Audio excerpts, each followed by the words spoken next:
Hello, you beautiful darlings. How are you today? Is everything going good? I know that this self-isolating thing is getting to a lot of people, especially you extroverts. I'm so sorry. I really hope all this is over soon. And those of you that are experiencing illness or a loved one is, maybe even experience a loved one passing, my heart is with you. It goes out to you.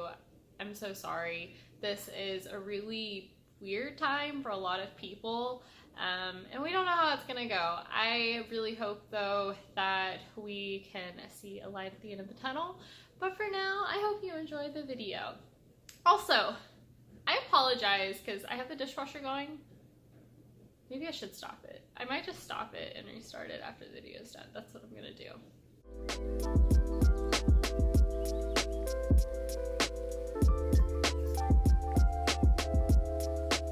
Okay, I'm back. The dishwasher's off, so much less noisy, it's nice and quiet. So today, guys, we're gonna get into the 20 things I don't buy anymore. So there's a few inspirations for this video.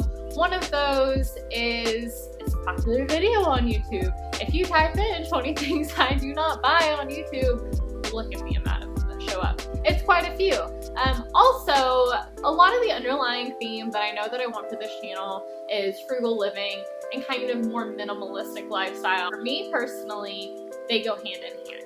So with that, I figured this video would be a really good idea.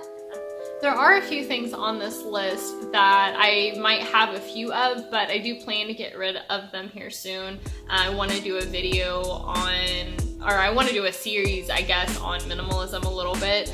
And one of those videos I'm going to do is I'm going to take you along with me as I declutter some of the last few things that I still have in my house and I'm ready to say goodbye to. The other thing I want to say is some of these things I just don't buy currently. Notice I didn't title this video things that I never buy. I didn't title it things that I do not own. I just titled it things that I do not currently buy.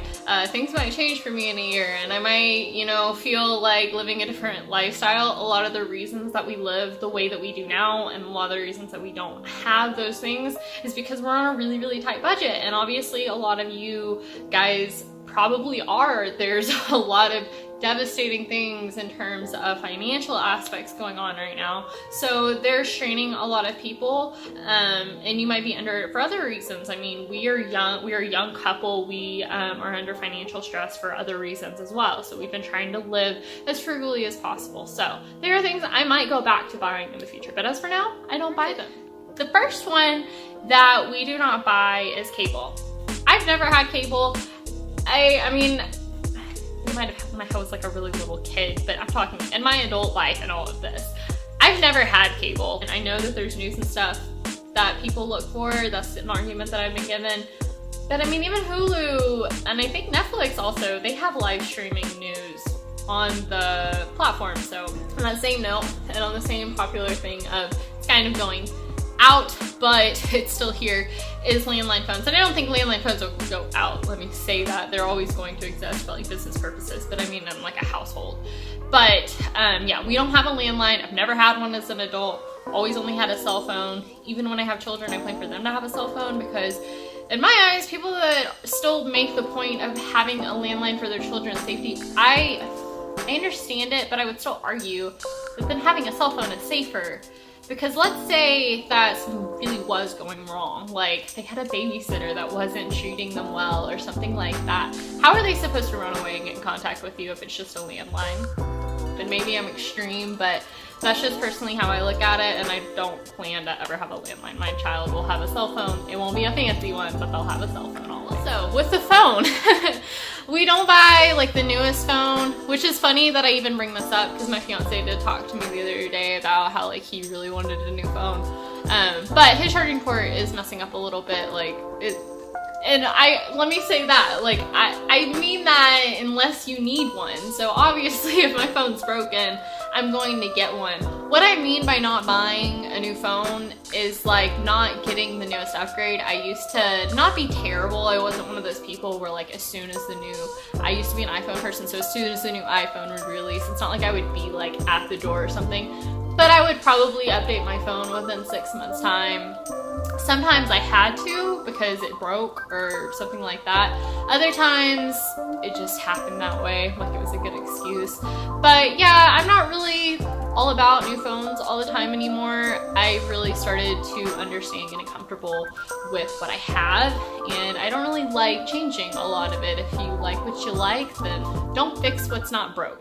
We don't have a dresser. We don't own it. I guess it's not really a thing that like you buy a lot of, but we don't have one.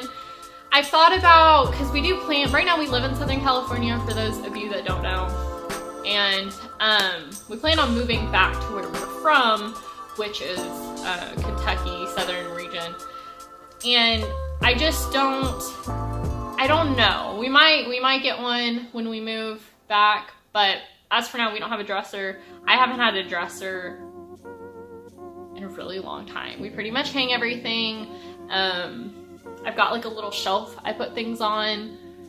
I'm probably gonna insert some B-roll here, and you're probably gonna see a little bit of what I mean on my closet.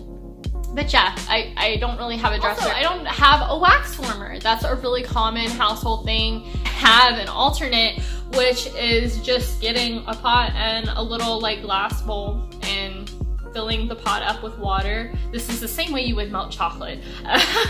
You just fill it up with water, and then you put the bowl in, and you put the wax warmer or the wax melts in, and it works just the same. Honestly, I also find myself wasting the wax, because I think that like wax warmers, you can accidentally leave them on longer. It's kind of hard to do that if you have it set up this way. So if you're somebody that does this, maybe this is better. I also find it's easier to clean up like the wax residue on this way too. So I don't know, maybe it's a good tip, maybe it's not, but I don't buy those right now. Another thing is fabric softener. The fabric softener is really not great for the wear and tear in your clothes. Even when I had it, I would use it sparingly. I would use it a lot on like our bedding and stuff like that. But still, it's not great for your clothes. It's not great for your skin, things like that. A dryer sheet is enough. But yeah, I don't use them. Another weird one is a silverware divider. Honestly, like those silverware divider things, I'm a little like particular, and I want them to be nicely laid. I hate it when they get really like, especially the forks, because the forks kind of tangle with each other. So I don't like them when they're just like, ugh, like that. And I don't know, this kind of just, it lets that not even be a thing for me. I literally just throw it in there, and because it's not meant to be really neat and tidy, it is literally just meant to be a catch-all for the silverware, like the little basket. It makes it a lot easier, because when I'm cleaning out the dishwasher, I can just pick it up, and it's not that big of a deal. Maybe. The next one I get is I do not buy right now, is paper towels. Not like anybody can really get those right now. Let me say though, I mean this for non-cooking purposes. We have alternates for paper towels that we use. I had for a while before like all of the self-isolation and stuff happened, and toilet paper and paper towels became the future currency. Before all that happened, I really have started trying to become really conscious about paper towel usage overall anyway. But at the same time, sometimes it's hard if the paper towels are right there and you can't find like the towel that you need to dry your hands with real quick. It is really tempting to just grab the paper towels if they're there. So this has really been a test, and I kind of like it.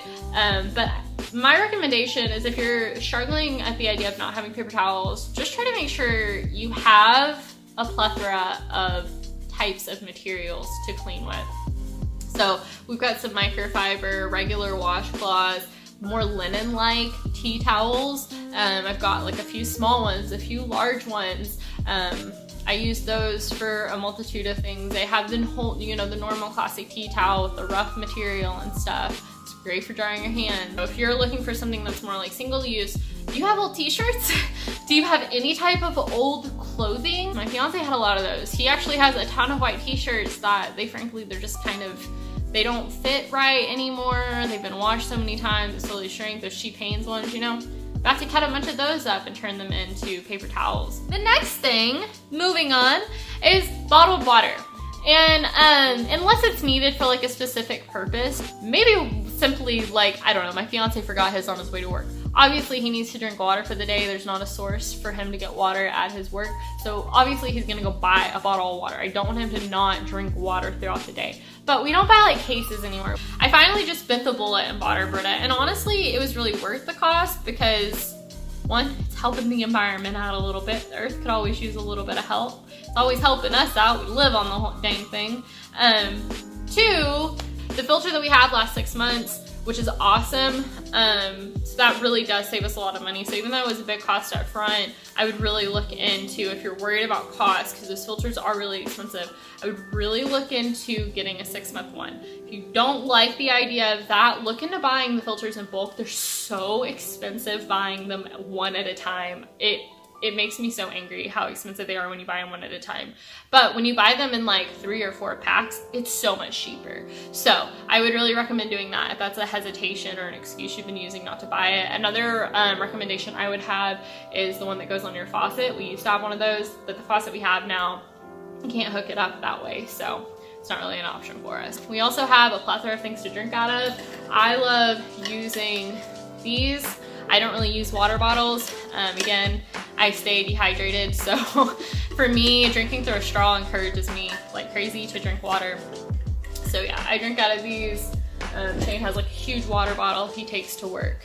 The next thing that we don't buy, and one that's kind of strange, and I think some people that have ever visited my house, they could probably vouch for it, they thought it's a little weird. We don't have bath mats. And there's a few reasons for that. One, it's gross. You guys think about it. A lot of the way that most houses are set up is that the toilet is right next to the bathtub. And so that bath mat is usually like right next to the toilet. And a lot of households in America, they don't take off their shoes before they enter the house. We're kind of like both ways. It really just depends on our mood, but we don't really wear shoes in our house for the most part. But still, a lot of houses, they wear shoes in the house. So like they're walking on it, they're going to the bathroom doing their business in there, like all those germs and stuff. Everybody's showering, the mildew, it just sticks. Bath mats don't smell good. Like they're not really, they're gross. And they don't clean very well. Usually they're thick and they're made out of some kind of material that just doesn't hold up being washed over time. To me, they're a waste. This is something, again, I might end up buying in the future depending on the setup that we have, but the whole idea of it being next to the toilet is just really gross to me. But if we have a guest bathroom again, I'll probably get one just because it throws guests off a little bit. But when I get them, I usually now I've been looking like for when we do move in the future, if we do ever get a bathroom, I look at the ones that are more, they're just like towels, like the ones at hotels. For now though, we literally just use the older towels that we have. We have colored towels, and then the recycled ones, the last set of towels that we had were all white, which is kind of nice because then I can just bleach those because they're gonna be grosser to me. The next thing, makeup subscription boxes. This is, it's a money thing, it's a minimalism thing, I don't know, it's a lot of things. I did have them for a while. Getting Ipsy's really fun. That's like the only one that I really ever had, honestly, but I loved it. A lot of people have problems getting products that they like, but I think I had my settings set up in a good way where I loved it, especially when I was getting into makeup. If you're getting into makeup, I really recommend getting it, don't get me wrong. However, I figured out what I liked and I was just getting a bunch of things that I already knew the product that I like. I didn't need 4 eyeliners because if the next eyeliner I got wasn't like the one prior, it would just make me mad. That money could have gone to the product I already knew that I liked. So I just stopped buying them. I know what I like. I didn't like the clutter because I would feel bad about getting rid of makeup products. It's not really worth it for me anymore. Next thing, I don't even get my nails done anymore. And this might seem silly to some people. Some of you have never gotten your nails done. For me though, I was like a nail addict. I used to have acrylics on for almost 4 years straight. That is, one, not good for your nails. 2, a lot of money spent.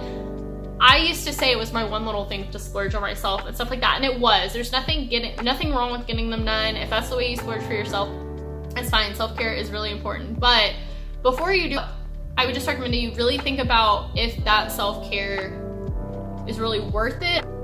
So for me, I don't know, going to like a coffee shop for an hour and spending like $5 or $6 to get a coffee and maybe a little like pastry or something and just hang out and have videos or read or whatever it may be, that would be so much more fulfilling for my soul than going to the nail salon.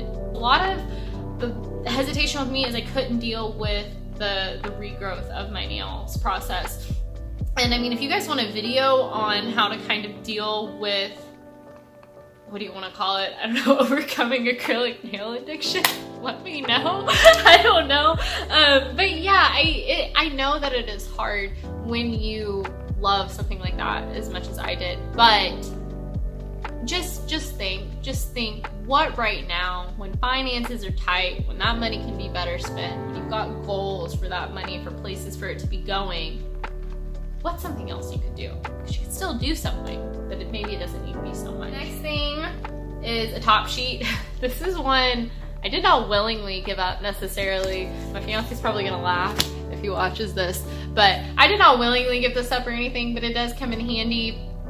I love the feeling of sliding into a crisp top and bottom sheet, but my fiance kicks him to the bottom. Doesn't matter what the situation is. We've tried, he's tried for my sake, for me to be more comfortable and stuff. It doesn't work. He kicks it to the bottom, and honestly, it's not that hard to get used to not sleeping with a top sheet on anyway. And it's pretty nice, especially if you're somebody that makes the bed, or even if you don't make the bed, it's less to be on your bed if you don't make the bed. So instead of like this big mess of blankets, it's only one blanket if you just sleep with a comforter maybe. And honestly, if you just sleep with a comforter and you're normally not inclined to make your bed, then all of it makes it a lot easier to make a bed. So maybe you'll be more inclined to make your bed, and maybe it'll be like a domino effect for you. I don't know, but it's one of those things that it makes it a lot easier to deal with on that end. It's less laundry. It's another thing not to have to spend money on. Now just buy a bottom sheet. Fine, happy as a lark. Don't need anything else. Just a nice blanket and we're good. The next thing is eye cream. This is one where you guys might be like, you're wrong. I don't know, maybe I am, but I've watched a few videos, done a little research, and to me, recently I've learned it seems that eye cream is one of those things that acts more as like, almost like makeup, where the only real effect you're getting on it is while it's there. It's not like creating that much more benefit than just utilizing your regular moisturizer and putting it all over your face. I don't know how you feel about it right now, because I love eye creams. I love the way that they feel, especially the ones that are made for like puffy eyes that just like wake you up a little bit. I love those eye creams, so I probably will purchase the one in the future just to have that. But in terms of like my moisture skincare, trying to make sure my skin stays hydrated and youthful looking, I don't do eye cream. Just because, like I said, if it's one of those things, it doesn't really seem to like make that much of a difference. I don't need to spend money on it right now, and I don't want to add the clutter to like my overall collection. So when I travel and things, it makes it a lot easier because it's one less product I need to bring with me. It makes my routine in the mornings a lot simpler, all of that. So I don't do eye cream anymore. The next thing is makeup remover. I use coconut oil for makeup remover. Not much to it. I just get a little bit on a cotton ball, just like a slight amount. I'll hold it on my eyelid and I'll wipe it off, wipe it away. I don't really do it like all over my face. You could if you wanted to. I don't wear heavy foundation or anything like that, so it's not really a need for me. But just do that, and then I wash my face. I know some people actively will like wash their face with the coconut oil, so they're like rinsing it off with the water. I might start doing that so I'm not wasting cotton balls anymore. But there's several ways to do it. But coconut oil works. The next one is shaving cream. This is another one. I love shaving cream. I love it. I don't know, it smells great. It feels really nice on your skin, but it's not really a necessity. Instead, I just make sure that the body wash that we have is like a moisturizer kind of base body wash. Right now, we've got like a triple butter one or something like that from Members Mark. It's 2 huge bottles of it for like $6. It's great, works wonderful. So yeah, the next one, hard copies, music, and movies. It's one we still have some of. There's some sitting over here in the corner next to the TV, but we never watch them, so they're gonna be gotten rid of here in the next few weeks. I'm gonna actually do a video where I'm gonna take you guys to declutter all the last little few things. So the things that I'm mentioning that I say I still own in this video, I'm probably gonna be getting rid of in that video if I still own them. So yeah, I'm gonna be getting rid of those here shortly anyway, but in terms of movies and TV shows on DVD, subscription services. I think the only one I would really care about having at this point is a box set of The Office. That's about it. And the main reason for that is because it's going off of Netflix, and it's one of those classic good shows. If you like The Office, you feel me. If you don't like The Office, I'm so sorry. I didn't used to like it either, but it got me. And when it comes to music, I get if you're trying to support an artist, especially if it's a local artist. I totally get it. But for us though, we use subscription services, and I mean, to me, if an artist is really, most of the music I'm listening to, I really like oldies, I like 80s, and then there's like current stuff, and most of those artists are pretty big. When it comes to more local things, you know, maybe if I go to some local concerts and we really like their music, yeah, probably I'm gonna buy a CD to support them, but overall it's just not, it's not something to do. When I switched from iPhones to Androids, I literally lost over $1,000 just in music. Yeah, I can still access it on my MacBook and stuff, but what's the point now? I've got Google Play and I can literally access any music that I want and create any playlist I want and all of that, instead of buying a song, playing it, and then getting tired of it eventually. Is clothing full price. That is another one that I've gotten way better about. I did not used to be great about it. Now this does not mean like I would encourage you just to go out and just because it's on sale buy it. That's not what I mean. But I do mean, so I'm somebody, I've gotten to the point where I shop for things with specifics in mind. Like I don't go to a store just to shop. That's not at all something that I do. But when I go to a store, I'm like, I have something in mind, whether it be I need a black cardigan, I need khaki pants, I need some nice shirts. It doesn't even have to be so specific as to like color and all that kind of stuff, but if I say, okay, I need specific shirts, I kind of know the style that I like, things like that, I go in, I go on a hunt. If I run into it and I find one I fall in love with, if it's full price, I'm not gonna buy it. I used to be one of those people that were like, no, if I fall in love with it, I'm gonna get it. There's a select few things I'm like that with. I've got like a tracksuit kind of thing. It's not really a tracksuit, but it's like a jogger suit. I don't know. And that was full price, but it was a particular print that I'm probably not gonna find. If it's like a limited edition thing, I get that. Like you're literally never gonna be able to find it again. You're like, I'm obsessed with floral print anything. So yes, if I run into a clothing item that is like a floral print that I just am about, and it's like a clothing item that I'll wear, like this is sweatpants and a hoodie, so I wear it all the time. Yes, that was worth it for me to buy. But again, when it's things that are more like jeans and coats and all this kind of stuff, even shoes, I'm a dedicated Toms wearer. I love my Toms. I will never not own a pair of Toms, but I still will not buy Toms unless they are on sale. And I even have a specific color that I buy. It's not that I own any kind of Toms. I own one color of Tom. I bought the same color 3 times in a row so far. I still won't buy it unless it's on sale. It's just, I don't do it. I think that you'll save a lot of money that way. We're almost to the end. The next thing is jewelry. I don't buy myself jewelry anymore. Most of the jewelry I have that I do even wear is gifts. I've got my engagement ring. I've got some pearl earrings my cousin got me. I've got my tragus, which I've had that same one since literally I got it pierced when I was 18. I've got some jewelry pieces like put away and stuff that like my mother has given me to pass down. So I have them in her memory when she does pass away, and then I have just some other jewelry items that are, again, a thing I plan to declutter when I do that video. Okay, and my last one is souvenirs. I think that one's pretty self-explanatory. I mean more so the souvenirs like you find in maybe like an airport gift shop, or just kind of like the cheesy ones where literally you can get them everywhere. Those really aren't that special, y'all. I've been to gas stations where you can get a magnet from every single state, including Hawaii and Alaska, like all those souvenirs in that one stop, the shot glass, everything, and you can just be like, oh, I went here. They're not that special. They're just like a printed item. Instead, if you're going to buy a souvenir, I would really encourage you to get a local item, maybe like a piece of clothing that really discloses that place if you really just want like that one thing. I have a hoodie that says Battleship North Carolina on it because I just loved it. I needed a hoodie to begin with. I just have that one, so I understand that. But instead of spending money on like cutesy souvenirs, because those like cheap keychains and stuff are like $7, I would rather, you know, get something more fun, eat one last cool meal there, maybe even go to a grocery store or something of where you're going if you're like in some international place, and get some food to take back with you. I don't know, I'm a big food person, so maybe do that. But otherwise, just spend more time creating those memories, enjoying those moments instead of shopping. Nobody wants to go on a trip to shop. At least that's not what I go on a trip for,